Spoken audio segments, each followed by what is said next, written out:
यह कहानी एक रहस्यमयी झील की है, जिसके बारे में कहा जाता है कि वह अपने पास आने वालों को कभी वापस नहीं जाने देती। चार दोस्तों ने इस चेतावनी को नजरअंदाज कर दिया और उस झील तक पहुंचने का फैसला किया, लेकिन जो हुआ उसे कोई समझ नहीं पाया। विकास, अनु, राजू और सीमा, चारों दोस्तों ने एक पुराने गांव के बुजुर्ग से झील की कहानी सुनी थी। उन्हें बताया गया था कि झील के पास जाना खतरनाक है, लेकिन उन्होंने इसे महज एक लोक कथा समझा। जंगल के अंदर जैसे जैसे वे आगे बढ़े, सन्नाटा गहराने लगा। कोई पक्षी, कोई जानवर, कुछ भी सुनाई नहीं दे रहा था, बस उनके अपने कदमों की आवाज। घंटों चलने के बाद वे आखिरकार झील तक पहुंच गए। झील बहुत खूबसूरत थी, लेकिन उसमें एक अजीब सा सन्नाटा और डर छिपा हुआ था।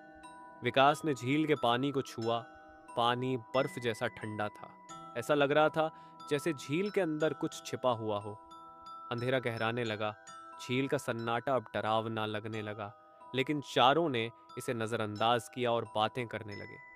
सीमा ने झील में कुछ हरकत देखी, लेकिन जब उसने ध्यान से देखा तो वहां कुछ भी नहीं था। उसने इसे अपनी आंखों का धोखा समझा।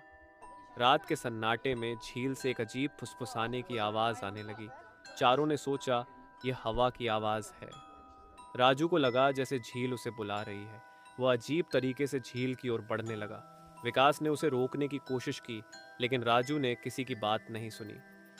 राजू झील के पानी में गिर गया। बाकी दोस्त चिल्लाते हुए उसके पास भागे, लेकिन झील का पानी पूरी तरह शांत हो चुका था। राजू का कोई निशान नहीं था। राजू के गायब होने से बाकी घबरा गए।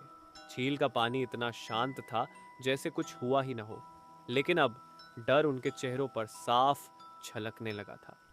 अनु ने झील के दूसरी ओर एक परछाई देखी, लेकिन जब उन्होंने ध्यान से देखा तो वहां कुछ भी नहीं था। डर से भरे हुए तीनों ने फैसला किया कि उन्हें अब झील से दूर जाना चाहिए, लेकिन जैसे ही वे वहां से हटने लगे, झील से एक अजीब सी चीख सुनाई दी।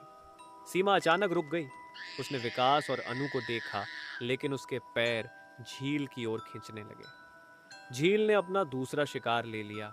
विकास और अनु के पास अब कोई रास्ता नहीं था। दोनों ने जंगल में भागने की कोशिश की, लेकिन झील ने उनका रास्ता बंद कर दिया था। धुंध और अजीब आवाजें अब चारों ओर थीं। झील ने उन्हें भी अपनी गहराई में खींच लिया। अगली सुबह झील फिर से शांत और स्थिर थी, जैसे कुछ हुआ ही न हो। झील ने फिर अपने शिकार ले लिए। कहते हैं जो इस झील के पास जाता है वह इसका हिस्सा बन जाता है, और हर रात झील नए शिकार की तलाश में जागती है।